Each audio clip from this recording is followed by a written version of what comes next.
Hey guys, good afternoon, good evening, depending upon the time that you get to watch this video. आज एक नया chapter start करते हैं बच्चों. आपकी जो बिजनेस इकोनॉमिक्स एंड एनवायरनमेंट वाली किताब है उसका आखिरी चैप्टर 7. काफी इजी चैप्टर है, बिजनेस एनवायरनमेंट नाम है. और fag end of the chapter में थोड़ा बहुत डेटा है, उसको हैंडल करना पड़ेगा. लेकिन शुरुआती चीजें काफी आसान है, बहुत सिंपल है. कहीं ना कहीं शायद आपको इन चीजों का एक्सपोजर क्लास 11-12 में भी मिला होगा किसी ना किसी सब्जेक्ट के माध्यम से. ठीक है ना. तो आइए शुरू करते हैं बिना किसी समय को बर्बाद करते हुए. तो टॉपिक का नाम है बिजनेस एनवायरनमेंट. तो बिजनेस एनवायरनमेंट की अगर अपने बात करें, देखिए एनवायरनमेंट वर्ड हम सबने सुना है, बचपन से सुनते आ रहे हैं. एनवायरनमेंट का मतलब होता है पर्यावरण, राइट. और एनवायरनमेंट का मतलब आपके आसपास का सराउंडिंग्स कैसा है, क्या माहौल है, इसको हम एनवायरनमेंट की जगह पे यूज करते हैं. जब मैं बिजनेस एनवायरनमेंट वर्ड यूज करता हूं तो बिजनेस एनवायरनमेंट का मतलब हो गया कि बिजनेस पे असर डालने वाले आसपास के सराउंडिंग्स क्या क्या हैं, कौन कौन सी ऐसी एनवायरनमेंट की एलिमेंट से हैं जिनका कि बिजनेस के ऊपर असर पड़ेगा. अब एक बात समझिए कि बिजनेस जो है it is like an open system. Business जो है वो एक ओपन सिस्टम है. What do I mean when I say business is an open system? जब मैं बोलता हूं बिजनेस एक ओपन सिस्टम है, मतलब it gets affected by the environment. जो भी एनवायरनमेंट होता है इसके आसपास, ये उससे अफेक्ट होता है. And at the same time affects the environment. बात को समझिए क्या कह रहा हूं. यानी बिजनेस का असर एनवायरनमेंट पे पड़ता है और एनवायरनमेंट का असर बिजनेस पे पड़ता है. ठीक है जी. बिजनेस का असर एनवायरनमेंट पे पड़ता है और एनवायरनमेंट का असर बिजनेस पे पड़ता है. दोनों एक दूसरे के ऊपर इंपैक्ट डालते रहते हैं. दोनों एक दूसरे के ऊपर इंपैक्ट डालते रहते हैं. इसीलिए अपने कह सकते हैं कि बिजनेस जो है वो एक ओपन सिस्टम है. इसीलिए अपने कह सकते हैं कि बिजनेस जो है वो एक ओपन सिस्टम है. बात समझ में आई बच्चों आपको? चलिए आगे चलते हैं. तो बिजनेस एनवायरनमेंट की जरा डेफिनेशन देख लेते हैं. एक डेफिनेशन कीथ डेविस की डेफिनेशन आपके स्टडी मैट में है, जिसमें लिखा है business environment is the aggregate of all conditions. Aggregate का मतलब क्या हो गया बेटा? सर एग्रीगेट का मतलब होता है टोटल. तो एग्रीगेट का मतलब हो गया टोटल. टोटल किस चीज का? हर उस कंडीशन का, इवेंट्स का और इन्फ्लुएंसेस का जो कि बिजनेस को सराउंड भी करते हैं और अफेक्ट भी करते हैं. यानी कि आपके आसपास होने वाली कंडीशंस, इवेंट्स, इन्फ्लुएंसेस जो आपके बिजनेस के ऊपर असर डाल रहे हैं वो बिजनेस एनवायरनमेंट है. वो बिजनेस एनवायरनमेंट है. एंड्रयूज की डेफिनेशन है business environment as the pattern of all external influences that affects its life and development. यहां पे जो ये इट से है, this is being used for the word business. यानी कि हर वो एनवायरनमेंट, हर वो एक्सटर्नल इन्फ्लुएंसेस जो बिजनेस के ऊपर असर डालते हैं, अफेक्ट करते हैं. हम लोगों ने पढ़ा था, एक वर्ड मैंने आपको बताया था, होमोनिम्स. ऐसे शब्द जिनका प्रोनाउंसिएशन या स्पेलिंग एक जैसी होती है लेकिन उनका मीनिंग बिल्कुल अलग होता है. तो एक वर्ड होता है बेटा इफेक्ट और एक वर्ड होता है अफेक्ट. एक वर्ड होता है इफेक्ट और एक वर्ड होता है अफेक्ट. ठीक है. तो जब मैं कहता हूं side effects of a medicine, तो वहां पे मैं वर्ड यूज करूंगा ये वाला, इफेक्ट वाला. ठीक है. और जब मैं ये कह रहा हूं कि apply medicine on the affected area, वहां पे मैं ये वाला वर्ड यूज करूंगा, अफेक्ट. जब हम इनको भी अगर एक्चुअली देखा जाए तो हमने वर्ब और नाउन फॉर्म वाली बात पढ़ी थी बेटा. याद है आप लोगों को? वर्ब और नाउन फॉर्म की बात पड़ी थी, एडवाइस सीई वाला और एडवाइस एसई वाला, ये भी मैंने आपको बताया था। प्रैक्टिस सीई वाला और प्रैक्टिस एसई वाला, ये भी अपन ने डिस्कस करा था। तो उसी तरीके से जब हम असर की बात करते हैं, असर की बात करते हैं, नाउन फॉर्म की बात करते हैं, तो हम इफेक्ट की बात करते हैं। लेकिन जब हम किसी चीज पे जो इफेक्ट हुआ है उस वर्ब फॉर्म की बात कर रहे हैं कि ये उसके ऊपर कैसा असर डाल रहा है, तो हम वहां पे अफेक्ट की बात करते हैं, AFFECT। ठीक है जी। तो इफेक्ट और अफेक्ट आपको पढ़ना था, याद रखना है। यहां पे अपने ऑब्वियसली अफेक्ट्स कर रहे हैं, यहां पे अफेक्ट को वर्ब फॉर्म में यूज किया जा रहा है। अब एनवायरमेंट में क्या क्या हो सकता है? मार्केट है, मीडिया है, climatic, legal, political, economic, demographic, technology, बहुत सारे फैक्टर्स हैं जो आपके एनवायरनमेंट में होते हैं, जो आपके एनवायरनमेंट जो आपके बिजनेस के ऊपर असर डालते हैं, आपके बिजनेस के ऊपर एक बहुत बड़ा इम्पैक्ट डालते हैं। ऐसे बहुत सारे फैक्टर्स मौजूद हैं। ठीक है। अब फीचर्स ऑफ बिजनेस एनवायरनमेंट को अपने पढ़ेंगे। बिजनेस एनवायरनमेंट बेसिकली अपन ने क्या पढ़ा कि सर बिजनेस एनवायरनमेंट हर वो effect, influence, event, conditions, situations जो कि बिजनेस को अफेक्ट कर रही हैं, बिजनेस को सराउंड कर रही हैं, वो सारी की सारी चीजें बिजनेस एनवायरनमेंट की डेफिनेशन में आ जाएंगी। वो सारी की सारी चीजें बिजनेस एनवायरनमेंट के डेफिनेशन में आ जाएंगी। बात समझ में आ गई बेटा? हाँ जी, वेरी गुड। तो ऑल एक्सटर्नल फोर्सेस में अपन देख रहे हैं कि अब हम पढ़ रहे हैं features of business environment, right? कि बिजनेस एनवायरनमेंट के क्या क्या गुण होते हैं, कैसे कैसे कैरेक्टरिस्टिक्स होते हैं, क्या फीचर्स होते हैं। तो ये सारी चीजें हम लोग आईसीएसआई स्टडी मैट के जो पॉइंट्स हैं उनको कवर कर रहे हैं। तो पहला पॉइंट लिखा हुआ है ऑल एक्सटर्नल फोर्सेस, यानी कि जितनी भी एक्सटर्नल फोर्सेस हैं, हर वो एक्सटर्नल फोर्स जो आपके बिजनेस के ऊपर असर डाल रही है बेटा, ऑब्वियसली वो बिजनेस एनवायरनमेंट में आएगी। आपका जो सराउंडिंग है वो आपका इंटरनल तो होगा नहीं, एक्सटर्नल ही होगा। आपका जो सराउंडिंग है, आपकी जो चीजें बिजनेस पे असर डाल रही हैं, जो भी फैक्टर्स हैं या सिचुएशन हैं या इवेंट्स हैं, वो ऑब्वियसली एक्सटर्नल फैक्टर्स हैं। और बिजनेस एनवायरनमेंट को मैं कह सकता हूं एग्रीगेट या फिर total agglomeration of these external factors. जितने भी ये एक्सटर्नल फैक्टर्स थे, इन सारे के सारे एक्सटर्नल फैक्टर्स को अगर आप जोड़ दें, जितने भी ये एक्सटर्नल फैक्टर्स थे, इन सारे के सारे एक्सटर्नल फैक्टर्स को अगर आप जोड़ देंगे तो आपको आपका बिजनेस एनवायरनमेंट मिल जाएगा। अब इसमें कुछ नाम लिखे हुए हैं, रिसेशन, टैक्स कट, स्टेट का डेट, गवर्नमेंट का e commerce, E government, terrorism, poverty and social issues, bubbles in stock markets, changing nature of families, geographic shifts in population, extensive immigration। ये सारे वर्ड्स जो हैं ये सिर्फ एग्जाम्पल्स हैं। देखिए आपको एक बात बताता हूं बेटा, एक वर्ड होता है एग्जॉस्टिव और एक वर्ड होता है इंक्लूसिव। लिखते चलिएगा। एग्जॉस्टिव का मतलब क्या है? एग्जॉस्टिव वो लिस्ट होती है जिसमें और कोई नाम ऐड नहीं किया जा सकता। फॉर एग्जाम्पल मैं आपसे पूछता हूं कि हफ्ते में कौन से दिन होते हैं, तो आप बताते हैं Monday, Tuesday, Wednesday, Thursday, Friday, Saturday और संडे। ये 7 दिन होते हैं हफ्ते में, बात खत्म हो गई। This is an exhaustive list. इसमें कोई और नया नाम ऐड नहीं हो सकता, कोई 8वां दिन इसमें ऐड नहीं हो सकता। तो ये जो लिस्ट आपने बनाई ये एग्जॉस्ट हो गई। एग्जॉस्ट मतलब होता है खत्म हो गई। ठीक है जी।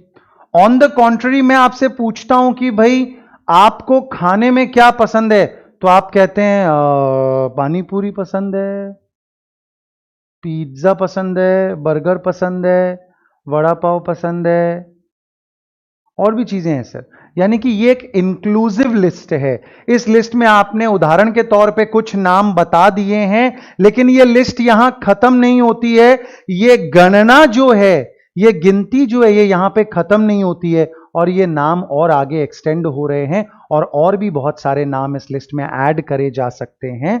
तो वैसी लिस्ट को हम कहते हैं इंक्लूसिव लिस्ट। तो अब ये जो आपको यहां पे सारे नाम बताए हुए हैं, this is an inclusive list of external factors, examples हैं जो बिजनेस के ऊपर असर डाल रहे हैं।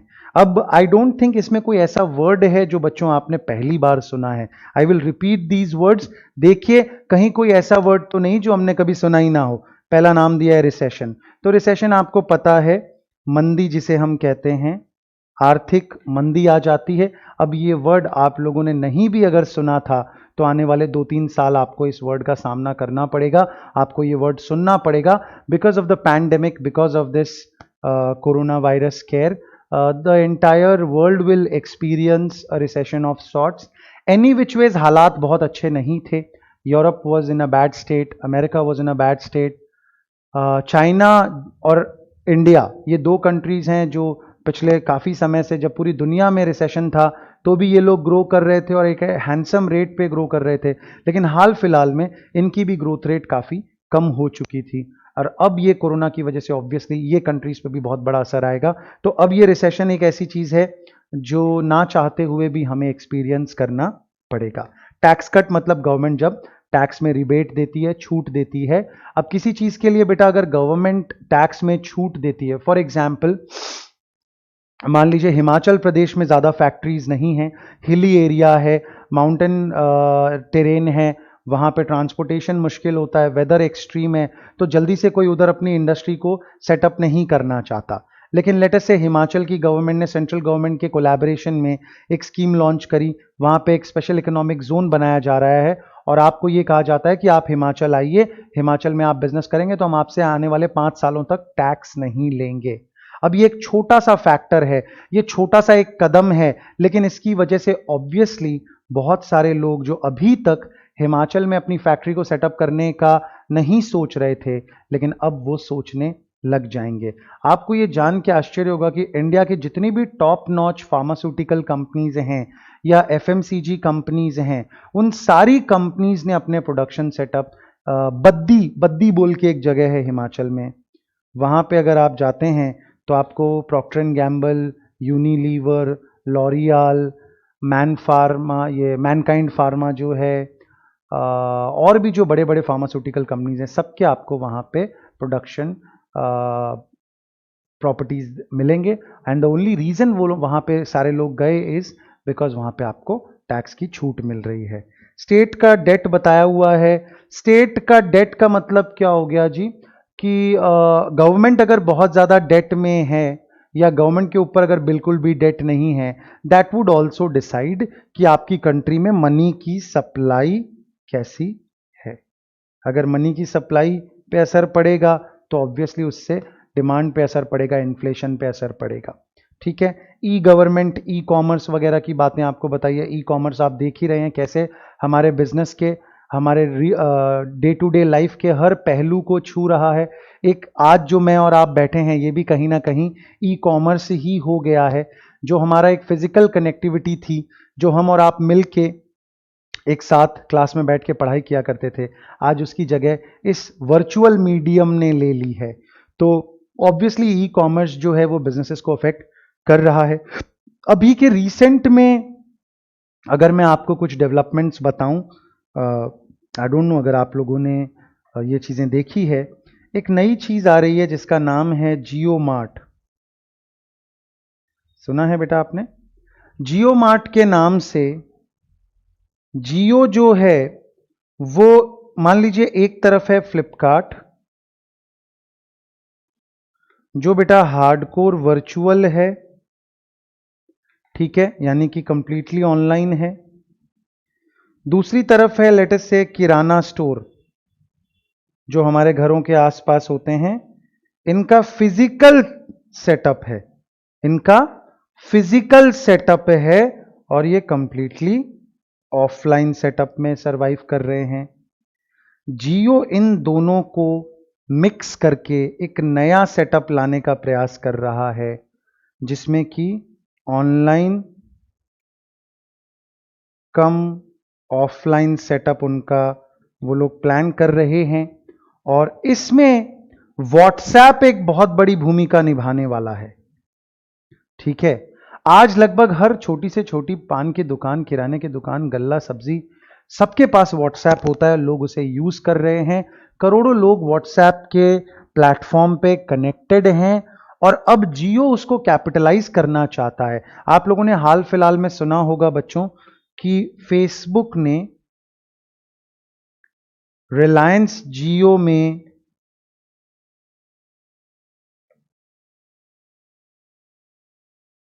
दो बार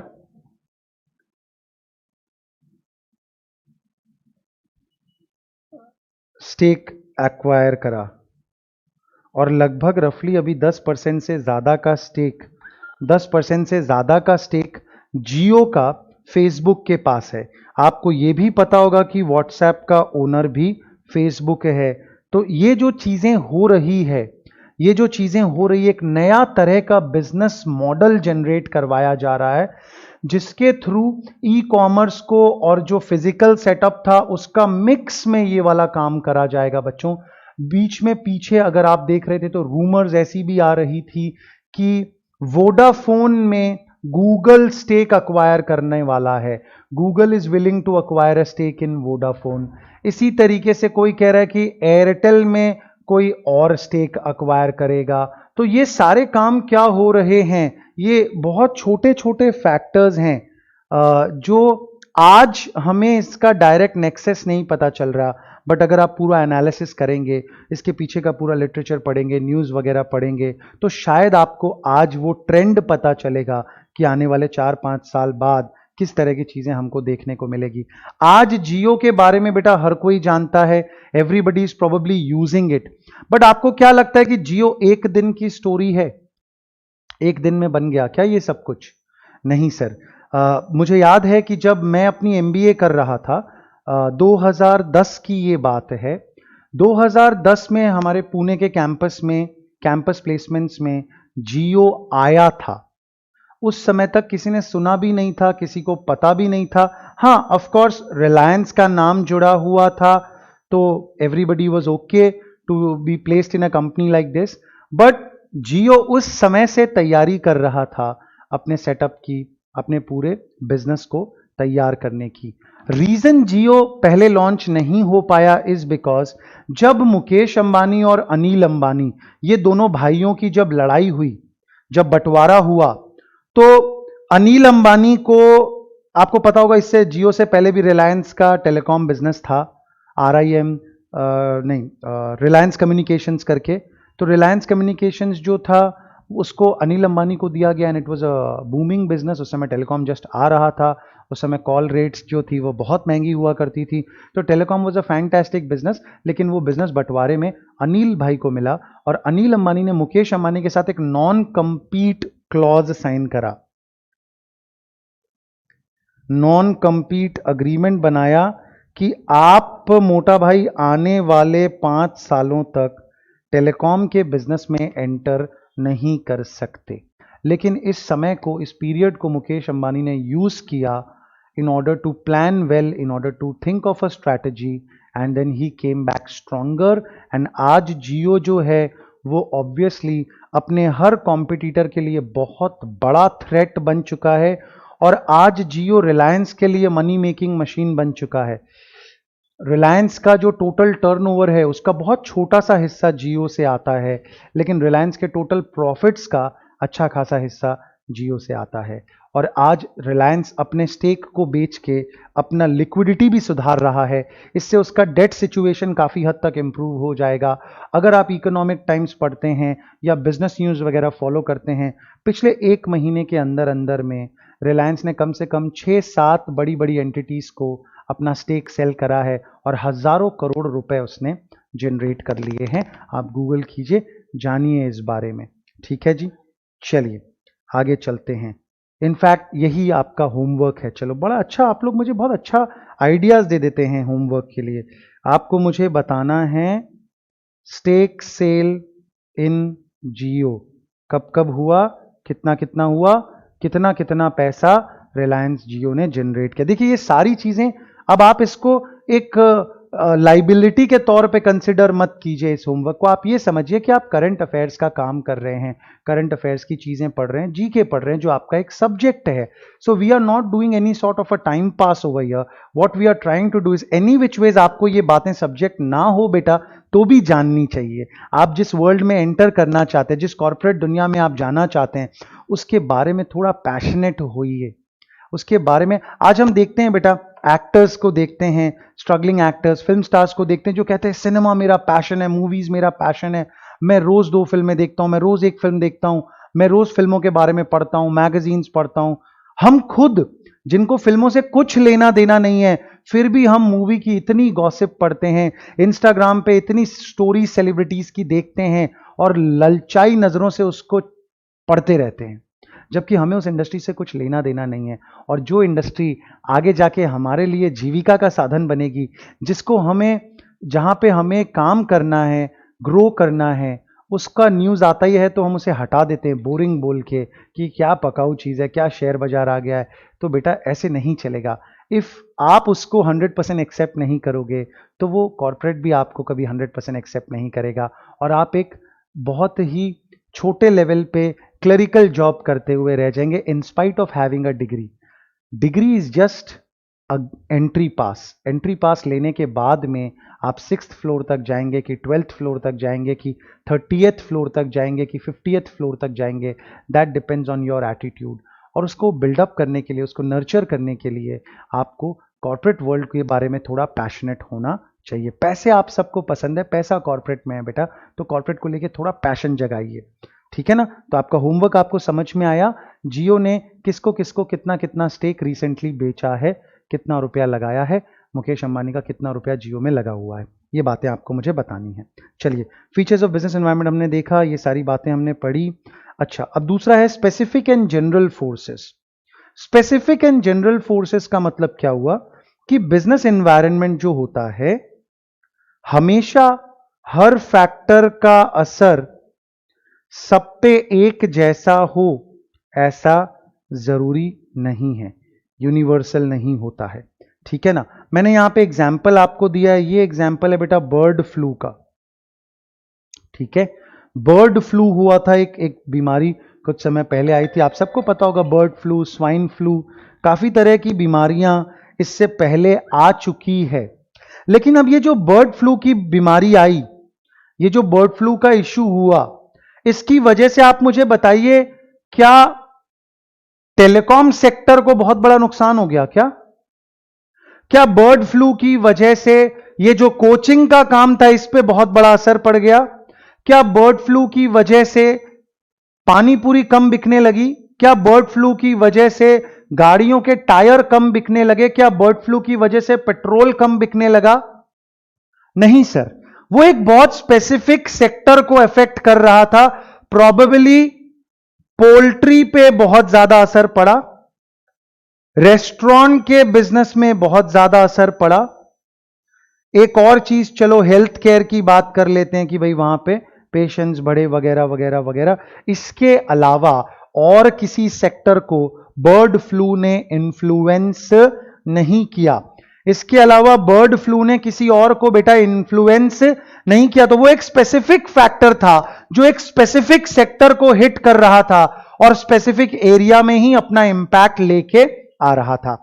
एज कंपेयर टू दैट, अगर मैं कोविड की बात करूं, कोविड-19 की बात करूं, तो वो आपको भी इफेक्ट करेगा, आपके सप्लायर को भी इफेक्ट करेगा, आपके क्लाइंट को भी इफेक्ट करेगा, उससे जुड़े हुए जितने लोग हैं उनको इफेक्ट करेगा, उसका जो क्लाइंट है उससे जुड़े हुए जितने लोग हैं उनको इफेक्ट करेगा, सबको इफेक्ट करेगा।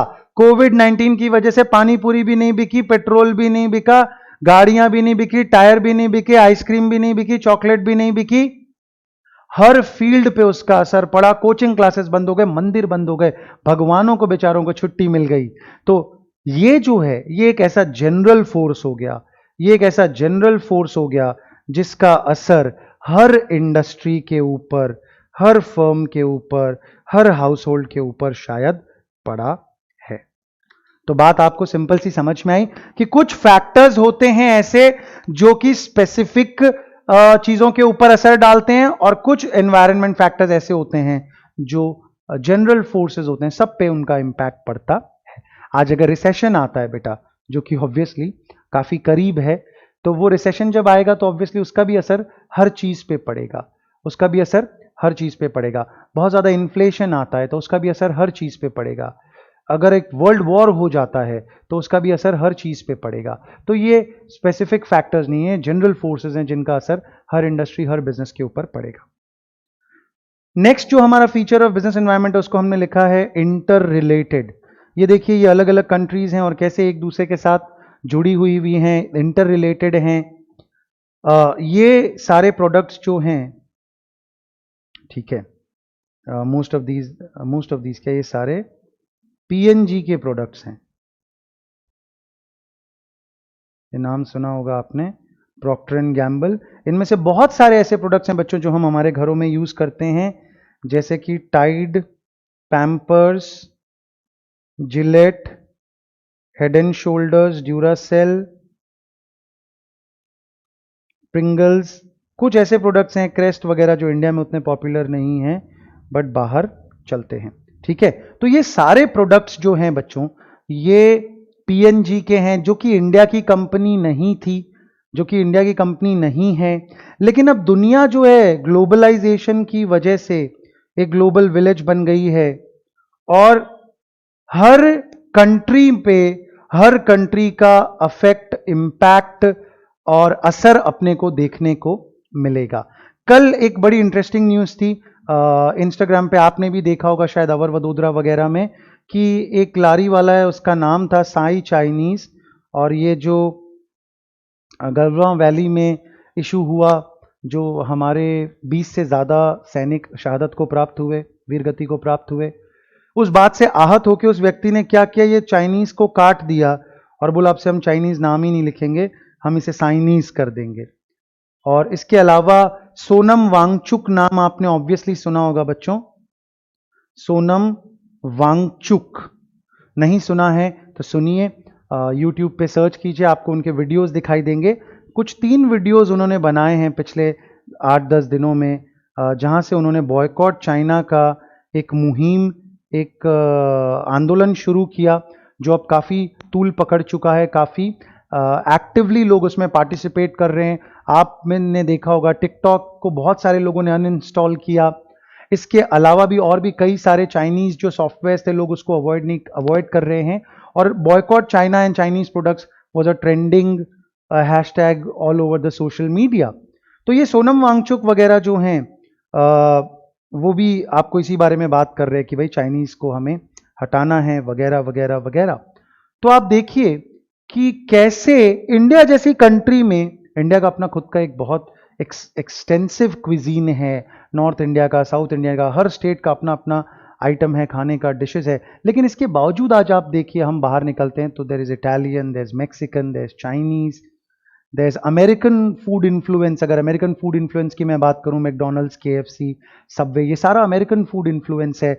एक American average standard lunch is burger, यानी कि हैम बर्गर एंड कोला, जो कि अपने यहाँ पे भी काफ़ी पॉपुलर हो चुका है। वो हमारा खान पान नहीं था, हमारा रहन सहन वैसा नहीं था, लेकिन क्योंकि बिजनेस एनवायरनमेंट इतने ज़्यादा इंटर रिलेटेड हैं, इतने ज़्यादा इंटर कनेक्टेड हैं, कि बाहर की कंट्रीज़ का इफेक्ट हमारे यहाँ पे पड़ता है, और हम भी इस तरह के सारे प्रोडक्ट्स यूज़ करने लग जाते हैं जो आज से पहले हम कभी यूज़ नहीं करते थे। बट बिकॉज कनेक्टेड इतना ज़्यादा है बिजनेस एनवायरनमेंट, मूवीज़ के माध्यम से, शोज़ के माध्यम से, टेलीविज़न न्यूज़ के माध्यम से हमें बाहर के लोगों के बारे में पता चलता है, उनका प्रोडक्ट्स यहाँ पे आते हैं ट्रेड की वजह से, और उसके बाद में वो सारा कल्चर जो है वो मिक्स होता जा रहा है।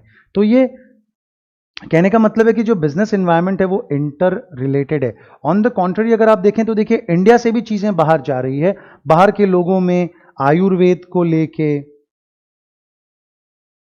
काफी ज्यादा जिज्ञासा बढ़ रही है, लोग उससे बहुत ज़्यादा प्रभावित हो रहे हैं। स्पेशली कोविड के दौरान भी जो ये काढ़ा चला, और ये काढ़े को बहुत सारी कंट्रीज़ ने माना कि yes this is very very effective, तो वो ये भी एक बिजनेस एनवायरनमेंट है कि उनका इन्फ्लुएंस हमारे यहाँ आ रहा है, हमारा इन्फ्लुएंस उनके वहाँ पे जा रहा है।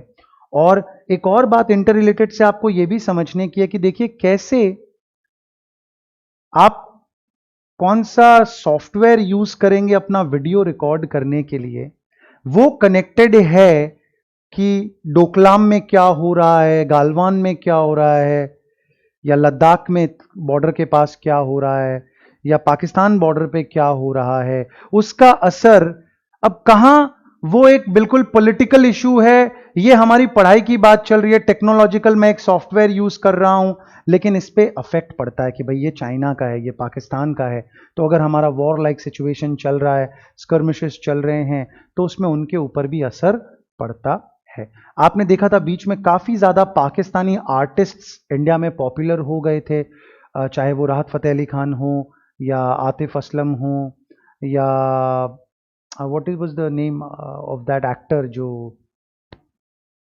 चन्ना मेरेया में था रणबीर कपूर के साथ, something I am not getting his name, the other actor in that movie. तो ये बहुत सारे पाकिस्तान के एक्टर्स यहाँ पे आ रहे थे, अली अली भी करके एक है, अली फैजल फैजल क्या नाम है उसका, है ना। तो ये बहुत सारे एक्टर्स, बहुत सारे कलाकार वहाँ से यहाँ आ रहे थे, बट जैसे ही ये सर्जिकल स्ट्राइक हुआ और उससे पहले जो पुलवामा अटैक्स हुए, उसके बाद से आपस में रिलेशनशिप इतना ज़्यादा बिगड़ गया कंट्रीज़ के बीच में कि अब वो वाला रास्ता बंद हो गया और कोई उन्हें एंटरटेन नहीं करना चाह रहा है। बात समझ में आई बेटा? तो इस तरीके से बहुत ज़्यादा असर, बहुत ज़्यादा इफेक्ट पड़ता है, क्योंकि हर चीज़ कहीं ना कहीं इंटरकनेक्टेड, इंटर रिलेटेड है। अनसर्टनिटी की बात यहाँ पे कर रहे हैं। अनसर्टनिटी तो ऑब्वियसली बहुत ही हाई लेवल की अनसर्टनिटी रहने वाली है।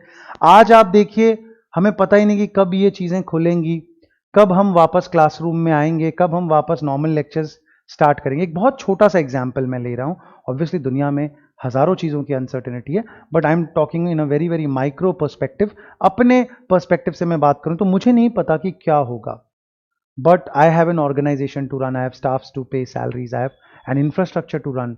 आई डोंट नो कि आगे जाके भविष्य में हो सकता है सिर्फ वीडियो लेक्चर्स ही चले तो मुझे इतने बड़े इंफ्रास्ट्रक्चर की जरूरत ना पड़े, but it is uncertain, I don't know as of now, तो मैं कोई डिसीजन नहीं ले पा रहा हूं। तो बिजनेस एनवायरनमेंट भी ऐसा ही होता है, और किसी को ये पता नहीं होता है कि कौन से फैक्टर का एक्चुअली क्या असर पड़ने वाला है। अनसर्टेन इंपैक्ट रहता है। ठीक है बेटा? जैसे कि देखो 1991 से पहले इंडिया एक प्रोटेक्टेड इकोनॉमी थी, यानी कि इंडिया बाहर वालों के प्रोडक्ट्स यहाँ आने नहीं देती थी, बाहर की कंपनीज को बहुत ज़्यादा अट्रैक्ट नहीं करना चाहती थी। लेकिन इवेंचुअली हमने एलपीजी किया, लिबरलाइजेशन, प्राइवेटाइजेशन, ग्लोबलाइजेशन 1991 में। ये हमने मजबूरी में किया। आई एम श्योर आप लोगों को ये बात पता होगी कि ये हमारी चॉइस नहीं थी। हम लोग पैसे मांगने के लिए गए वर्ल्ड बैंक के पास में, वर्ल्ड बैंक ने हमें भेज दिया आईएमएफ के पास में। आईएमएफ के पास हम जब पैसे मांगने के लिए गए तो आईएमएफ ने कहा कि देखो बेटा, पैसे तो तुमको दे देंगे, लेकिन तुम्हें अपनी कंट्री में जो टंटापे तुमने करके रखे हैं उसको तुम्हें कंट्रोल करना पड़ेगा, बदलना पड़ेगा, रिफॉर्म्स लेके आने पड़ेंगे, न्यू इकोनॉमिक पॉलिसी ड्राफ्ट करनी पड़ेगी। और वहां पे हमारी मजबूरी ये थी कि हमारे पास में सिर्फ 2 हफ्ते का राशन खरीदने का, इंपोर्ट्स करने का पैसा था। इसके अलावा हमारे पास फॉरेन एक्सचेंज नहीं था। अगर हमें उस समय आईएमएफ से वो पैसा नहीं मिलता, we would have been a failed nation, we would have been a bankrupt nation. लेकिन हम लोगों ने ना चाहते हुए, बिना मन से उसे एक्सेप्ट करा और एलपीजी हुआ। अब जब ये हुआ तो इसे फेलियर माना गया था ऑब्वियसली गवर्नमेंट का, और उस दौरान हमारे प्राइम मिनिस्टर थे पीवी नरसिम्हा राव। उस दौरान हमारे प्राइम मिनिस्टर थे पीवी नरसिम्हा राव, और Manmohan Singh was the finance minister. Mannu को आप लोग जानते ही हैं, गुमसुम लौंडा। मन्नू जो है वो हमारे फाइनेंस मिनिस्टर थे उस समय, एंड बिना मन से ये वाली चीज को किया गया। लेकिन अब ये चीजें देखिए कितनी अनसर्टेन होती है। होने के बाद एक्चुअली हमने एक्सपीरियंस किया कि मैसिव ग्रोथ मिलने लगी। जीडीपी जो हमारी कभी 2%, 3%, 4% से ज़्यादा ग्रो नहीं होती थी, 1991 के लिबरलाइजेशन के बाद में वो ग्रोथ रेट 7%, 8%, 9%, 9.5% तक पहुंची। यानी कि कई बार पता ही नहीं होता कि कौन सा फैक्टर क्या असर लेके आएगा, किस तरह का इंपैक्ट आपके बिजनेस पे वो क्रिएट करेगा। चलिए, डायनामिक लिखा हुआ है। डायनामिक वर्ड का मतलब आप लोग लिख लीजिए कीप्स चेंजिंग। डायनामिक वर्ड का मीनिंग आप लिख लीजिए कीप्स चेंजिंग। डायनामिक का मतलब क्या हो गया? डायनामिक का मतलब आपको कुछ इस तरीके से समझना है बेटा कि ऐसा कहते हैं कि change is the only constant in the world, आपने सुना ही होगा, right? Change is the only constant in the world. तो डायनेमिक वर्ड का मतलब क्या हुआ? डायनेमिक वर्ड का मतलब हुआ कि बिजनेस की जो दुनिया है वो बहुत फास्ट पेस पे बदलती रहती है। ठीक है जी, आज 2G 3G 4G 5G चलता रहता है। कभी हम कैसेट्स यूज करते थे, फिर हम सीडीज यूज करने लग गए, फिर हम ब्लूरे डिस्क, डीवीडी, और फिर मेमोरी कार्ड्स और पेन ड्राइव्स, और अब क्लाउड स्टोरेज है, पता नहीं क्या क्या चीज़ें हम यूज़, और ये सब तो हमने अपने छोटे से जीवन में देख लिया है। आप लोगों ने अपने 20 साल की उम्र में इन सारे स्टेजेस को देखा है, और कितनी फास्ट पेस पे चीज़ें बदलती जाती है। कंपनीज को कितना ज़्यादा अटेंटिव होना पड़ता है। आज देखिए, मैं आपको एक एग्जाम्पल बताता हूँ। आप सबने शायद बचपन में देखा होगा, एक कंपनी थी, उसका नाम था नोकिया। और नोकिया जो थी वो वर्ल्ड की लार्जेस्ट मोबाइल मैन्युफैक्चरर कंपनी थी। दुनिया की सबसे बड़ी मोबाइल बनाने वाली कंपनी, दुनिया की सबसे ज़्यादा रिस्पेक्टेड, सबसे ज़्यादा कटिंग एज टेक्नोलॉजी और बेस्ट मोबाइल फोन्स बनाने वाली कंपनी थी नोकिया। दुनिया भर का पैसा, दुनिया भर की रिसर्च, दुनिया भर का R&D करने के लिए facilities, sales, extensive distribution network, बहुत अच्छा ब्रांड नेम, सब कुछ था इनके पास में। एक छोटी सी बिजनेस चेंज को ठीक से एनालाइज नहीं कर पाए। और वो चेंज क्या था? वो चेंज ये था, एंड्रॉयड का आना। Nokia was using Symbian and Java as a operating system. जो ज़्यादा हाई एंड फोन्स थे उनके लिए वो विंडोज़ का ऑपरेटिंग सिस्टम यूज़ करते थे। तो कहीं अगर हम देखें तो कुछ गलत नहीं किया। अगर हम ऑन पेपर उसको देखें तो देखिए, माइक्रोसॉफ्ट दुनिया की नंबर 1 ऑपरेटिंग सिस्टम बनाने वाली कंपनी, आप उसका ऑपरेटिंग सिस्टम यूज़ करते हैं विंडोज़, तो आप कुछ गलत नहीं कर रहे हैं। मतलब कहीं कोई ये आप में भूल नहीं निकाल सकता कि आपने ये गलत किया। एंड्रॉयड आया, गूगल लेके आया था। गूगल ने इससे पहले अगर देखा जाए तो कोई ऑपरेटिंग सिस्टम का गूगल का कोई बहुत बड़ा अनुभव नहीं था। तो नोकिया ने शायद ये एनालिसिस करी कि नहीं, हमारे लिए तो विंडोज़ ही सही है, हमें गूगल की ऑपरेटिंग सिस्टम की कोई आवश्यकता नहीं है। और रेस्ट एज दे से इज हिस्ट्री। आप सब ने देखा कि कैसे एक समय की सबसे ज़्यादा इज्जतदार, सबसे ज़्यादा कीमती ब्रांड जो थी, आज उसे कोई पूछता ही नहीं है। तुषार कपूर बन गई है, ठीक है ना? तो ऐसा ब्रांड के साथ हो जाता है, ऐसा ब्रांड के साथ हो जाता है अगर वो अपने डायनेमिक एनवायरनमेंट को अच्छे से एनालाइज नहीं कर पाता है। एक छोटी सी भूल से लाखों करोड़ों रुपए की जो कंपनी थी वो बर्बाद हो गई। ठीक है जी? तो it's not that you will have to do one thing right once in a while, you will have to do everything right every single time, because एक गलती की वजह से आपका बिजनेस खत्म हो सकता है, राइट? चलिए, फिर आया फीचर्स ऑफ बिजनेस एनवायरनमेंट में एक और बात बोली है, complex. Complex obviously business environment जो है वो बहुत ज़्यादा कॉम्प्लिकेटेड है, क्योंकि इसमें ह्यूमन इमोशंस हैं, क्योंकि इसमें अनकंट्रोलेबल वेरिएबल्स हैं। यानी कि अभी मैं बिजनेस करता हूं, मेरे बिजनेस पे डीमोनेटाइजेशन का असर पड़ा, जीएसटी का असर पड़ा, लेकिन मेरा इन चीजों पे कोई कंट्रोल नहीं है। I could not have stopped demonetisation, I could not have changed GST. So there are things which are beyond my control, there are things which are beyond my imagination. वो चीजें हो रही हैं, अनसर्टेन है, uncontrollable है, human emotions involve हैं। Human emotions में क्या प्रॉब्लम होती है? They are unpredictable, they are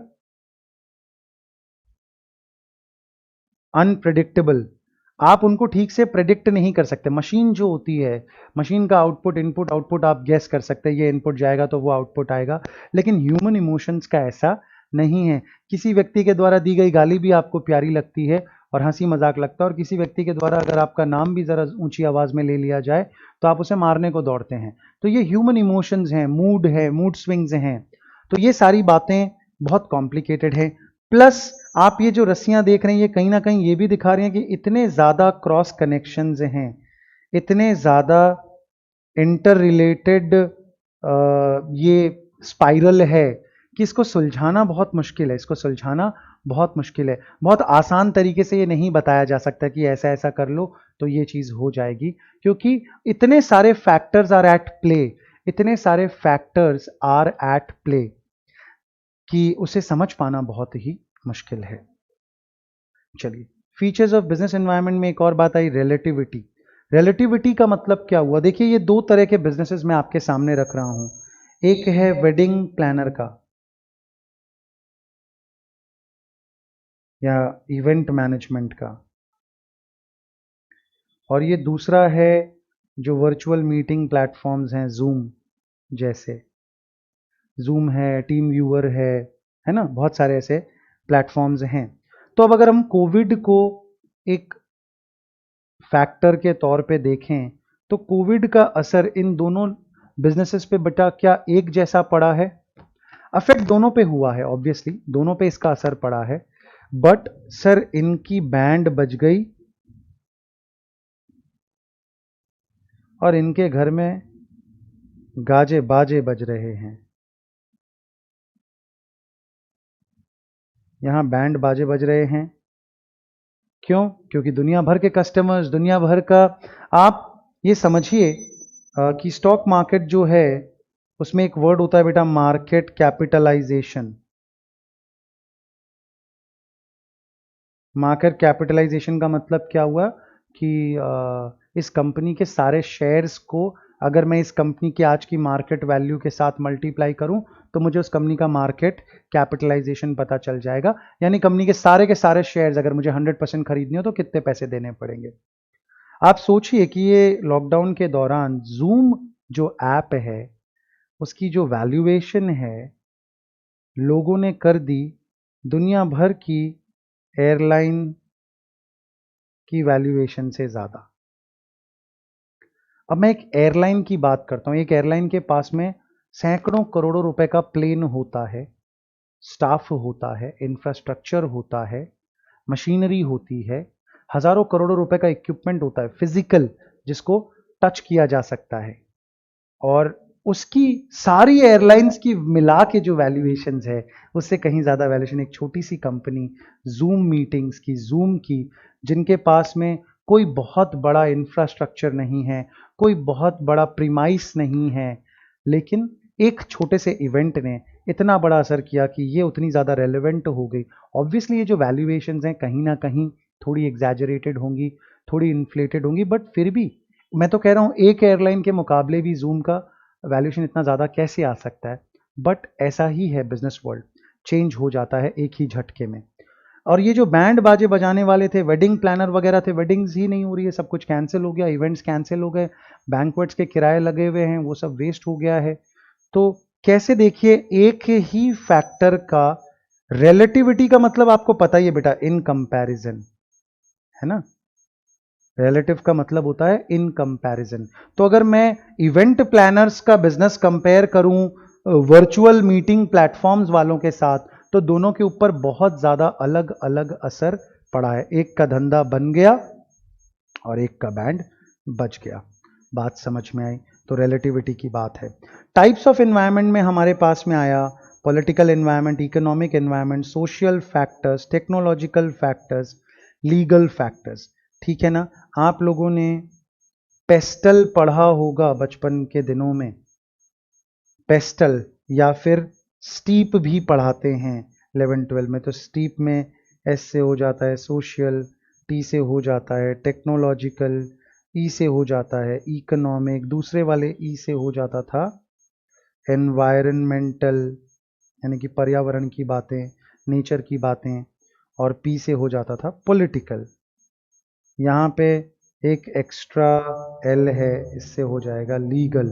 तो इस तरह के फैक्टर्स हैं जो बिजनेस के ऊपर बेटा असर डाल रहे हैं, जो बिजनेस के ऊपर इम्पैक्ट कर रहे हैं। ठीक है जी। So there is political, there is economical, there is social, technological, legal, ये अलग अलग टाइप के एनवायरमेंट्स आइए इनको देखते हैं। पॉलिटिकल एनवायरमेंट की बात करते हैं। आज जीएसटी आया, ये एक पॉलिटिकल डिसीजन था, एक पार्टी का निर्णय था, और इस निर्णय की वजह से पूरी की पूरी कंट्री में बिजनेस की जो व्यवस्था थी वो बहुत ज़्यादा प्रभावित हुई। ठीक है। मेक इन इंडिया कैंपेन है, जिसके तहत लोगों को इनकरेज करा जा रहा है इंडिया में मैन्युफैक्चर करने के लिए। उनको इंसेंटिव्स दिए जा रहे हैं, उनको जगह सस्ते में मुहैया करवाई जा रही है, उनको कम इंटरेस्ट रेट पे लोन दिया जा रहा है। तो इस तरह के बिजनेस डिसीजंस जो हैं, इस तरह के जो पॉलिटिकल स्कीम्स हैं, इसकी वजह से ऑब्वियसली बिजनेस के ऊपर बहुत ज़्यादा असर पड़ेगा। दूसरा, पॉलिटिकल एनवायरनमेंट को समझने का आपके पास में क्या तरीका है? देखिए, आज चाइना है, इंडिया है, कोरिया है। अब यहां पे कम्युनिज्म चलती है,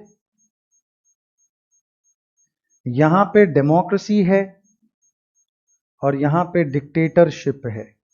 तो ये तीन जो कंट्रीज हैं, इन तीन कंट्रीज का पॉलिटिकल एनवायरनमेंट क्या एक जैसा होगा? क्या लोगों को मिलने वाली आजादी एक जैसी है? क्या लोगों के पास में हक, फंडामेंटल राइट्स एक जैसे हैं?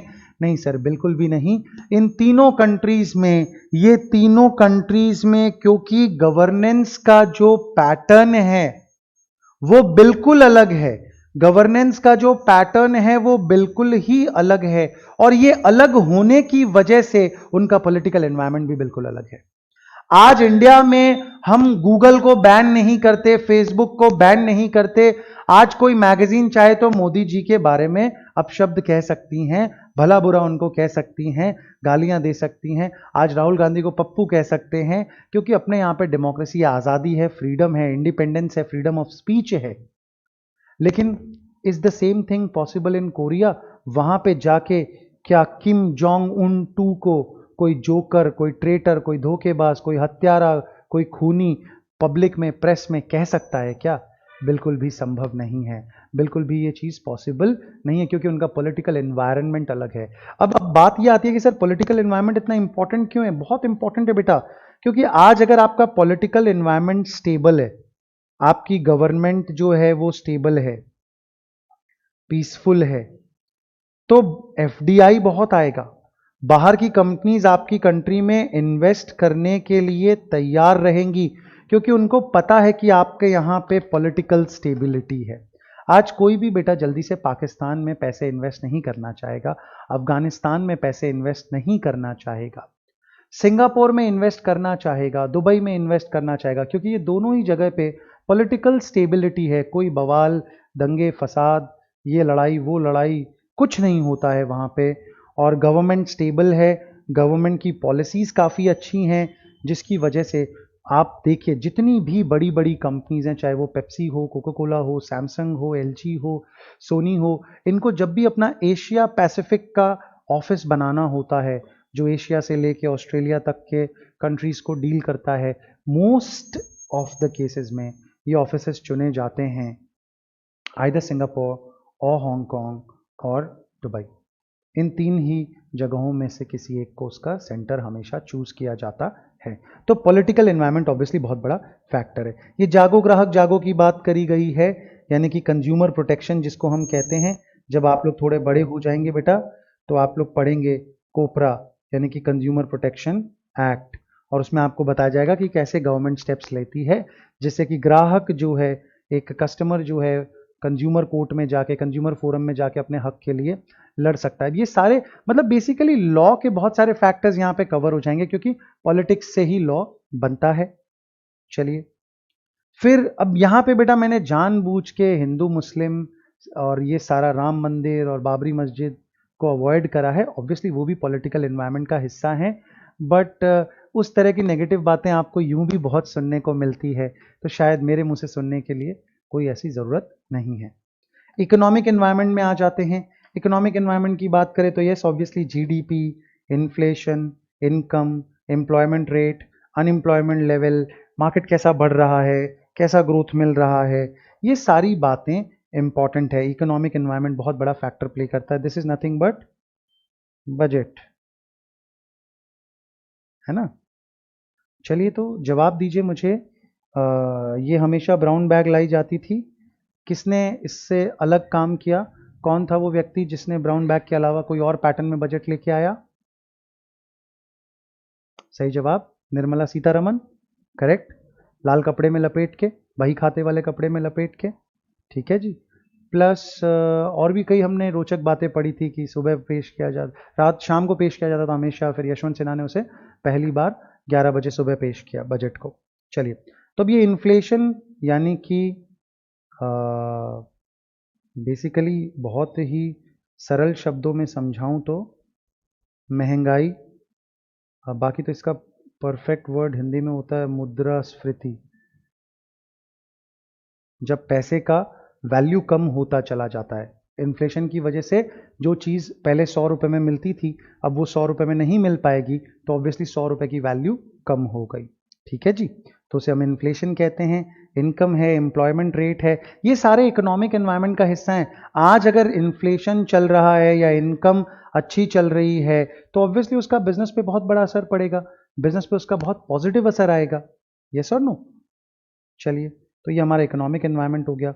ये सोशल फैक्टर्स हैं, देखिए नहीं चाहते हुए भी गंदगी आ ही जाती है। ये एक मूवी है बच्चों,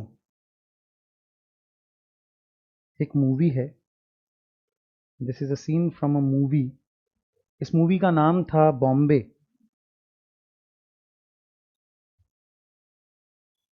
मनीषा कोइराला, एंड ये इस मूवी का मेन हीरो था अरविंद स्वामी।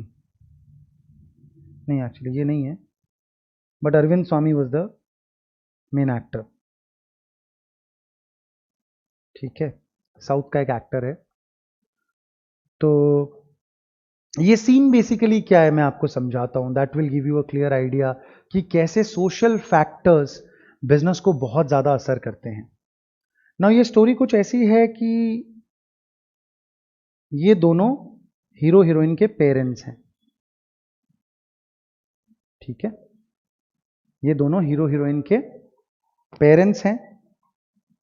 ये व्यक्ति आपको देख के पता ही चल रहा होगा मुस्लिम है, और ये व्यक्ति जो है वो हिंदू है। तो ये व्यक्ति इसके पास में आता है इस सीन में, और इस सीन में आके ये व्यक्ति उसको कहता है, ये बंदा जो है ईंटें बनाता है, ब्रिक्स, ठीक है, इसका खुद का एक वो है भट्टी, और उस भट्टी में ये ईंट बनाता है। तो ये इसे आके कुछ ईंटों का ऑर्डर देता है कि भाई मुझे इतनी लाख ईंटें चाहिए या इतनी हज़ार ईंटें चाहिए, ये लो कैश पैसे ले लो और मुझे ये ईंट बना के दे दो, ठीक है। बहुत सिंपल सी बात है, कोई प्रॉब्लम नहीं है सर इसमें, क्या परेशानी, कोई हिंदू मुस्लिम को जाके बोल ही सकता है कि भाई मुझे ईंटें बना के दे दो, मुझे ईंट बनवानी है, तुमसे पैसे ले लो, ईंट दे दो। लेकिन उसके बाद में जब ये उसे कैश दे देता है तो वो एक कंडीशन बताता है, कहता है कि हर ईंट के ऊपर राम लिखा होना चाहिए, हर ईंट के ऊपर राम लिखा होना चाहिए। यानी कि ये बंदा ऑन पर्पस, इसे ईंट से मतलब नहीं था, ये ऑन पर्पस आया ही था इसके साथ लड़ाई करने के लिए, इसके साथ झगड़ा मोल लेने के लिए। और फिर आप ये सीन अगर देखेंगे तो फिर ये अपने हाथ में तलवार उठा लेता है और उसे मारने के लिए दौड़ता है। तो ये ऑब्वियसली एक काफ़ी एग्जैजरेटेड स्टेट है, शायद हमने सर इस तरह का हमने तो नहीं देखा अपने आसपास। बट यस बच्चों, कुछ तो ये मूवी थोड़ी पुरानी है तो समय में परिवर्तन आया है, और कुछ हम लोग ईश्वर की कृपा से अच्छी जगह पे रहते हैं जहाँ पे इस तरह के दंगे फसाद हमें देखने को नहीं मिलते, वरना आई एम श्योर इंडिया में आज भी ऐसी जगह होंगी जहाँ पे इस तरह की बातों को लेके मरने मारने पे लोग उतारू हो जाएं। लेकिन अगर मैं कहूँ आपको कि बड़ौदा जैसी जगह में भी जो कि सो कॉल्ड संस्कार नगरी है और काफ़ी सेक्युलर है, यहाँ पे हम बहुत ज़्यादा, आज आपके भी मुस्लिम फ्रेंड्स हैं और कोई ऐसा सोचते नहीं हैं अपने, या कोई भी सोशलाइज करने से पहले, एंड वी आर प्यार से काफ़ी हम सब साथ में मिलके रहते हैं। लेकिन ऐसा होना नहीं चाहिए था, बट ये है। और आप इसे शायद आपने भी देखा होगा, महसूस किया है कि नहीं, आप ये जवाब दीजिए। बहुत सारे मुस्लिम बिजनेसमैन हैं,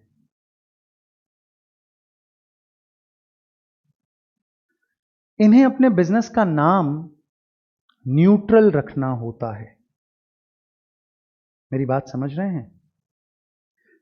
ये जानबूझ के अपने बिजनेस का नाम न्यूट्रल रखते हैं, एक ऐसा नाम रखने का प्रयास करते हैं जिससे धर्म का पता ना चले, ताकि कोई कस्टमर कट ना जाए ये सोच के कि नहीं मैं इस नाम के बिजनेस के पास नहीं जाऊंगा। तो आप देखिएगा, ऑब्जर्व कीजिएगा, many Muslim businessman would have, और ये सिर्फ बड़ौदा की बात नहीं है, पैन इंडिया किसी भी शहर में चले जाओ, unless it's obviously Muslim dominated city, आप अगर पैन इंडिया किसी भी शहर में जाएंगे आपको देखने को मिलेगा कि मुस्लिम बिजनेसमैन के नाम बिजनेस के आपको दिखाई देंगे। Zenith, super, national, apex, A1, ultimate, इस तरह के नाम आपको बिजनेस के मिलेंगे जिनमें कहीं पे भी रिलीजन की और धर्म की बात नहीं आ रही है। तो एक न्यूट्रल नाम ना चाहते हुए भी शायद चुनना पड़ रहा है। मान लो मेरी इच्छा थी कि ख्वाजा गरीब नवाज मैं नाम रखूं, KGN, लेकिन फिर मुझे लगता है कि यार मैं अगर अपनी ट्रैवल कंपनी का नाम रखता हूं ख्वाजा गरीब नवाज ट्रैवल्स, तो शायद मेरे पास में नॉन मुस्लिम क्लाइंट नहीं आएगा। तो चलो हम इसका नाम ही रख देते हैं जेनिथ ट्रैवल्स, ताकि किसी को कोई ऐसा रिलीजन का पता ही ना चले और मेरे पास हर तरह के कस्टमर आ सकें। अब ये जो बात हो रही है ये होनी नहीं चाहिए। Obviously everybody should be allowed to practise their religion, and अगर आप जय माता दी ट्रैवल्स करते हैं तो ख्वाजा गरीब नवाज ट्रैवल्स भी हो सकता है। मैं ऐसा नहीं कह रहा कि नहीं है, ऑफकोर्स हैं, कई लोगों ने KGN के नाम पे भी बिजनेस को रखा है, और वो इस तरह के न्यूट्रल नामों के पीछे नहीं जाते हैं। It's very brave of them. But अगर एक व्यक्ति को भी ऐसा करना पड़ रहा है तो कहीं ना कहीं वो ये प्रूफ तो कर रहा है ना बेटा कि सोशल फैक्टर्स रोल प्ले करते हैं। आज मान लीजिए मैं पाकिस्तान चला जाता हूं और मैं पाकिस्तान जाके अपनी डेयरी कंपनी खोलता हूं, दूध बेचने लगता हूं और अपने बिजनेस का नाम रख देता हूं श्री कृष्णा डेयरी। क्या लगता है आपको कितना बिजनेस कर पाऊंगा मैं? No prizes for guessing over here, right? It will be very difficult for me to survive in Pakistan with a business called Shri Krishna Dairy, right? अब ये सही है गलत है ये तो आप खुद निर्णय ले ही सकते हैं, लेकिन ये है, सोशल फैक्टर बहुत बड़ा रोल प्ले करते हैं। सोशल फैक्टर बहुत बड़ा रोल प्ले करते हैं। एक सिंपल सी बात अगर अपने करें, आज हमारे जो फेस्टिवल्स हैं, आज हमारे फेस्टिवल्स जो हैं, जिनके भी बिजनेसेस हैं, उनके पेरेंट्स से बात कीजिए कि अभी आगे दिवाली का बाजार है, आगे लगन का सीजन चालू हो जाएगा, आगे नवरात्रि का सीजन आ जाएगा। तो ये सोशल फैक्टर्स ही तो हैं। ये त्योहार जो है ये कोई इकोनॉमिक फैक्टर तो है नहीं। त्योहार तो बिल्कुल ना पॉलिटिकल है, ना टेक्नोलॉजिकल है, ना एनवायरमेंटल है। ये तो एक सोशल फैक्टर है कि लोग अलग अलग धर्म के लोग, अलग अलग जाति समुदाय के लोग अपने अपने त्योहार मनाते हैं, और यही त्योहार बिजनेसमैन के लिए सीजन बन जाता है। यही त्योहार बिजनेसमैन के लिए सीजन बन जाता है। इसका एक सिंपल सा उदाहरण आप समझिए कि गणपति जो आता है, सिर्फ और सिर्फ महाराष्ट्र में अगर मैं बात करूं तो 10 करोड़ रुपए से ऊपर का गुलाल उड़ा दिया जाता है। मोर देन 10 करोड़ रुपीस का गुलाल उड़ा दिया जाता है गणपति विसर्जन के दौरान। तो ये अपने आप में सोशल फैक्टर हुआ कि नहीं हुआ बच्चों? आज क्योंकि वो उस चीज़ की डिमांड है तो वो हो रहा है, तो उसके लिए बिजनेस हैं, उसको बनाने वाली कंपनीज हैं, उसको बेचने वाली दुकानें हैं, उसको ट्रांसपोर्ट करने वाले ट्रांसपोर्टर्स हैं। तो ये ऑब्वियसली क्या हुआ, सोशल फैक्टर का ही तो असर हुआ बिजनेस के ऊपर में। इसके अलावा जो आपने अपनी स्कूल के दुनिया में, स्कूल के दिनों में पढ़े होंगे सोशल फैक्टर्स, वो तो ऑब्वियसली हैं ही, जैसे कि एज है। आज एज का क्या असर पड़ेगा? सर अगर जिस समाज की हम बात कर रहे हैं वहाँ पे बच्चे ज़्यादा हैं तो ऑब्वियसली डाइपर बिकेंगे, टॉयज़ बिकेंगे, पेन पेंसिल खिलौने बिकेंगे। अगर बुजुर्ग लोग ज़्यादा हैं तो फिर वहाँ पे शायद इस तरह के रीडिंग ग्लासेस ज़्यादा बिकेंगे, वॉकिंग स्टिक ज़्यादा बिकेंगी, डेंचर्स ज़्यादा बिकेंगे, शुगर प्रेशर की दवाइयाँ ज़्यादा बिकेंगी। ठीक है। लाइफस्टाइल्स की बात करें, लाइफस्टाइल यानी कि अगर काफ़ी वेस्टर्न इन्फ्लुएंस है तो वहाँ पे उस तरह के कपड़े बिकेंगे, उस तरह का खाना पीना बिकेगा। अगर देसी परिवेश है तो वहाँ पे उस तरह की चीज़ें बिकेंगी।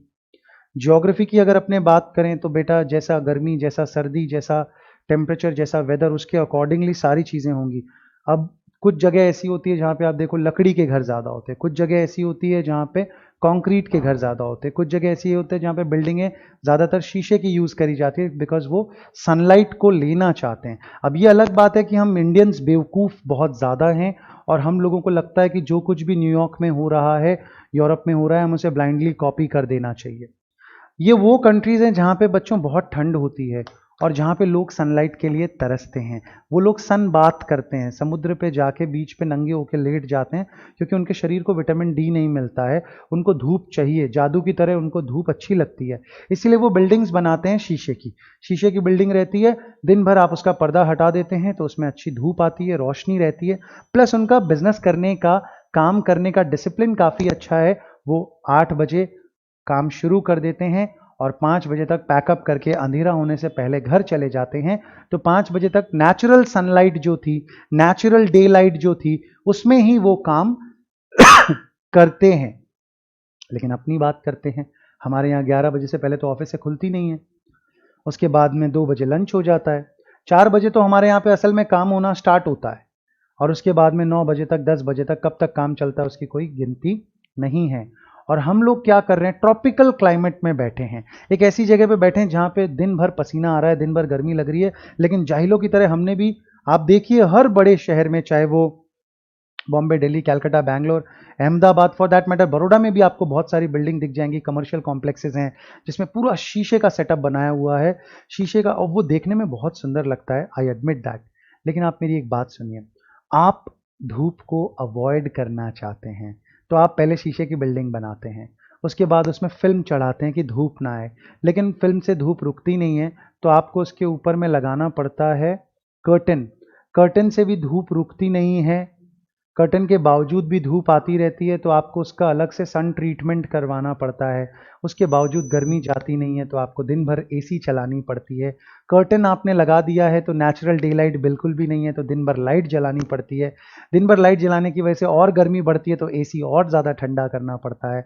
यानी कि आपने, और ये जो शीशे की बिल्डिंगें होती हैं उनमें प्रॉपर खिड़कियाँ नहीं हो सकती बच्चों, कंक्रीट की जो दीवारें होती है उसमें बड़ी आसानी से आप खिड़की की जगह रख पाते तो एक वेंटिलेशन रहता है, बट आप देखिए जो शीशे के बड़े बड़े सेटअप्स हैं उनमें मोस्टली उनको एयर टाइट बनाया जाता है मजबूती को ध्यान में रखते हुए, तो वहाँ पे वेंटिलेशन नहीं है। वेंटिलेशन नहीं है, इसकी वजह से वहाँ पे आपको बाय डिफ़ॉल्ट एयर कंडीशन में ही रहना पड़ता है। तो हमने ब्लाइंडली उनके पैटर्न को कॉपी किया। I hope very soon our architects would have this wisdom and will start making infrastructure और construction which is more suitable to our climate, our weather. Okay, तो ज्योग्राफी की बात हुई, मैरिटल स्टेटस यानी कि कुंवारे के हैं या शादीशुदा हैं, दैट विल डिटरमाइन कि उनकी प्रोडक्ट्स की ज़रूरतें कैसी है। लाइफ साइकिल स्टेजेस हैं कि बैचलर हैं या माइनर हैं या टॉडलर हैं या अडल्ट हैं या बूढ़े हो चुके हैं, शादीशुदा हैं, बच्चों के साथ हैं या बिना बच्चों के रहते हैं, तो ये चीज़ें भी मैटर करती हैं। न्यूक्लियर फैमिली में रहते हैं या जॉइंट फैमिली में रहते हैं। सेक्स यानी कि जेंडर की बात करी जा रही है, मेल फीमेल कौन ज़्यादा है उसके अनुसार प्रोडक्ट अकॉर्डिंगली ज़्यादा बिकेगा। इनकम लेवल के ऊपर ऑब्वियसली बहुत फ़र्क पड़ेगा। प्रोफेशन कि भाई एग्रीकल्चर में इंगेज्ड हैं या फिशिंग में इंगेज्ड हैं या किस तरह के काम में लोग इंगेज हैं, उसके ऊपर में भी सोशल फैक्टर है जो कि आपके बिजनेस के ऊपर असर डालेगा। ठीक है जी। उसके बाद में हमारे पास में आया टेक्नोलॉजिकल एनवायरनमेंट। टेक्नोलॉजिकल एनवायरनमेंट की बात करेंगे, एआई एक वर्ड है जो काफ़ी आजकल चला हुआ है, आप सबने सुना ही होगा, आर्टिफिशियल इंटेलिजेंस, प्लस दूसरी तरफ ये इलेक्ट्रॉनिक कार्स का कारोबार काफ़ी धूमधाम से चल रहा है thanks to Tesla. Tesla Motors जो है वो उसे टॉर्च बेरर या फ्लैग बेरर कहा जा सकता है इलेक्ट्रिक कार्स के मॉडर्न युग के लिए। इलॉन मस्क नाम का एक व्यक्ति है बच्चों, क्या है, Elon Musk. ELON, Elon Musk. अब आपका दूसरा होमवर्क, सेकंड होमवर्क जो आपका होगा वो ये होगा, कौन है और इसने क्या किया है और अभी क्या कर रहा है। ठीक है, हाफ पेज में आ जाएगा, बहुत ज़्यादा कुछ मेहनत करने की ज़रूरत नहीं है। हाफ पेज जैसे मैं आपको लिख के बताना है, इलॉन मस्क कौन है, उसने इससे पहले क्या किया था और आज वो क्या कर रहा है। आज के आपकी जनरेशन के लिए बच्चों, one of the most inspiring person, one of the most innovative and inventive सोच वाला व्यक्ति अगर कोई है तो वो ऑब्वियसली इलॉन मस्क है।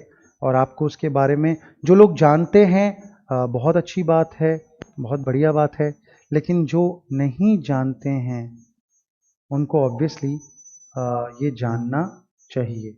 ठीक है ना। तो इलॉन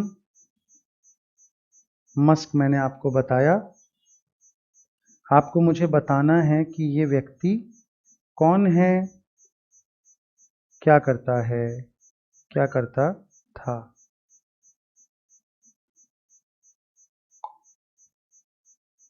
ठीक है बेटा, चलो बहुत बढ़िया। ऑटोमेशन की बातें चल रही है, तो अब ये आजकल होम ऑटोमेशन हो रहा है, अप्लायंसेस का ऑटोमेशन हो रहा है। आप ये जो क्या नाम है, एलेक्सा के थ्रू, या एक और जो है उसका नाम क्या है, गूगल, गूगल का जो है, तो इन प्रोडक्ट्स के थ्रू आप क्या कर सकते हैं, लाइट स्विच ऑन कर सकते हैं, स्विच ऑफ कर सकते हैं, अपने दूसरे अप्लायंसेस को कंट्रोल कर सकते हैं। तो ये चीज़ें होम ऑटोमेशन में बहुत बड़ा रोल निभाने वाली, और आने वाले समय में होम ऑटोमेशन एक बहुत बड़ा इंडस्ट्री बन के उभरेगा। तो टेक्नोलॉजिकल एनवायरनमेंट है, ये लीगल एनवायरनमेंट है बच्चों। पहचानिए ज़रा इस ऐड को, आप पहचानते हैं क्या? ये नाम देख के तो कम से कम आपको पहचान लेना चाहिए, ये नाम देख के आपको पहचान लेना चाहिए, और आपके दिमाग में एक धुन बज जानी चाहिए, यार की राह में चलना तू, इश्क की राह में चलना। याद आया क्या? नहीं? Imperial blue, men will be main करके इनके बहुत सारे एड्स आते हैं, आपने देखे होंगे, they make a lot of funny ads. ठीक है, तो यहाँ पे कैसा है कि लिफ्ट में ये बंदी खड़ी है, तब तक ये व्यक्ति इस तरीके से एकदम अपनी सांस रोके खड़ा रहता है, और जैसे ही वो बंदी निकलती है तो वो अपने पेट को छोड़ देता है। तो ये मैं क्यों बता रहा हूँ आपको कि अब ये इंपीरियल ब्लू क्या बनाता है ये तो सबको पता है, लेकिन आप अगर इस नाम को देखो, यहाँ पे इन्होंने क्या बताया कि हम क्या बनाते हैं, लिखा है म्यूजिक सीडी। अब ये है तो मजाक ही, एवरीबडी नोज कि ये लोग क्या बनाते हैं, लेकिन इन्होंने नाम रखा है म्यूजिक सीडीज। इस चीज को हम कहते हैं सरोगेट एडवर्टाइजिंग। क्या कहते हैं बेटा? Surrogate advertising. क्यों ये सरोगेट एडवर्टाइजिंग में वर्ड यूज कर रहा हूं बेटा? सरोगेट एडवर्टाइजिंग वर्ड इसलिए यूज कर रहा हूं, सरोगेट एडवर्टाइजिंग वर्ड इसलिए यूज कर रहा हूं क्योंकि इंडिया में अल्कोहल का ऐड बनाना अलाउड नहीं है। इंडिया में अल्कोहल का ऐड बनाना अलाउड नहीं है, लेकिन अब ये लोग बनाना चाहते हैं, ऐड बनाना है इनको, मार्केटिंग करनी है, लोगों को बताना है कि भाई हमारे पास में कुछ है। तो अब ये लोग क्या करते हैं, झूठ मूठ का कोई एक प्रोडक्ट बना लेते हैं। इस प्रोडक्ट को ना इन्हें बेचना है, ना इनकी कोई दिलचस्पी है इसको बेचने में, चाहे फिर वो सोडा हो, चाहे वो मिनरल वाटर हो, चाहे वो म्यूज़िक सीडीज़ हो, कुछ भी हो। इवेंचुअली बस इन्हें अपना नाम दिखाना है, ऐड करना है, ताकि लोगों में वो नाम रहे। तो आपने देखा होगा आजकल ट्यूबॉक का ऐड आता है, ओपन फॉर फन या ओपन फॉर हैप्पीनेस, ऐसा कुछ है। कार्ल्सबर्ग अपना ऐड बनाता है, और कार्ल्सबर्ग तो काफ़ी बेशर्मी के साथ कहता भी है। आपने देखा होगा कार्ल्सबर्ग का एक ऐड आता है, कहता है कि if Carlsberg ever did board meetings, और फिर वो दिखाते हैं कि कई लोग स्विमिंग पूल में जंप करते हैं और स्विमिंग पूल में बोर्ड मीटिंग कर रहे हैं, और वो बोलता है then probably they would have been the best board meetings in the world. और लास्ट में ऐड खत्म करते हुए बोलते हैं but everybody knows what we do, everybody knows what we do. अब आप समझ लीजिए कि उन्होंने आपको इनडायरेक्टली बता दिया कि भैया ऐड तो हम शराब का कर रहे हैं, क्योंकि शराब का ऐड करना अलाउड नहीं है, तो अगड़म बगड़म कुछ भी दिखा देते हैं। बात समझ में आ गई? तो ये सरोगेट एडवर्टाइजिंग है, ये लीगल एनवायरनमेंट की वजह से ही है कि उनको इस तरह का ऐड बनाना पड़ा। ठीक है जी। और लीगल एनवायरनमेंट में डिटेल में जाएंगे तो बहुत सारे फैक्टर्स हैं, और लीगल एनवायरनमेंट में जाएंगे तो बहुत सारे फैक्टर्स आपको देखने को मिलेंगे, जैसे कि consumer health and safety, taxation, tax laws होते हैं। एडवर्टाइजिंग में कौन से ऐड बनाए जा सकते हैं, कौन से ऐड नहीं बनाए जा सकते। जैसे कि एक एग्जांपल अगर मैं आपको दूं, जनरली इंडिया में कुछ प्रोडक्ट्स को अगर मैं छोड़ दूं, जैसे कि कार्स एंड कंप्यूटर्स, उनके अलावा कंपेरेटिव एड्स बनाना इंडिया में अलाउड नहीं है। You can't talk about the competitive brand in your add. तो ये एक लॉ है, कानून है, अब आपको इसको फॉलो करना है पड़ता है। कंप्लायंस दिया हुआ है, यानी कि किस तरह के आपको कंपनीज एक्ट के नियम को मानना है, आरबीआई की गाइडलाइंस को मानना है, सेबी गाइडलाइंस को मानना है। तो ये सारा कंप्लायंस का लीगल फैक्टर्स है। एम्प्लॉयमेंट लॉज हैं कि भाई आपको उन्हें हायर करना पड़ेगा, बोनस देना पड़ेगा, मिनिमम वेजेस देनी पड़ेगी, उनके लिए ये सारी सुविधाएं करनी पड़ेगी। ये वाला मैटर कुछ दिन पहले काफ़ी न्यूज़ में था, बिकॉज लेबर लॉज को अभी फ़िलहाल रिफॉर्म किया गया, कंसिडरिंग द कोविड सिचुएशन। उससे थोड़ा रिलैक्स किया गया और बताया गया कि भाई आप अगर बहुत सारी चीज़ों को कंप्लाई नहीं भी कर पा रहे हैं तो भी आपको अलाउ किया जाएगा, क्योंकि अभी फ़िलहाल ये ज़्यादा ज़रूरी है कि लोग बिजनेस करें। फ़िलहाल ये ज़्यादा ज़रूरी है कि लोग जैसा भी हो सके एम्प्लॉयमेंट कम से कम जनरेट तो करें। इंपोर्ट एंड एक्सपोर्ट को लेके गाइडलाइंस होती हैं, रेस्ट्रिक्शंस होती हैं कि क्या इंपोर्ट कर सकते हैं, नहीं कर सकते हैं। And then of course there is regulatory bodies like SEBI, यानी कि securities exchange board of India, there is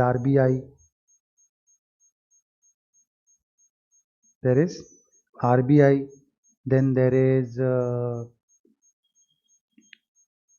competition commission of India, etcetera etcetera etcetera. ठीक है, तो इस तरह के ये सारे हमने पढ़े, अलग अलग फैक्टर्स हमने पढ़े, इनके फीचर्स। अब अगले टॉपिक में अगले दिन जब हम मिलेंगे तो हम ईज ऑफ डूइंग बिजनेस के बारे में बात करेंगे। आज के लिए इतना ही। Thank you, have a great day, stay safe.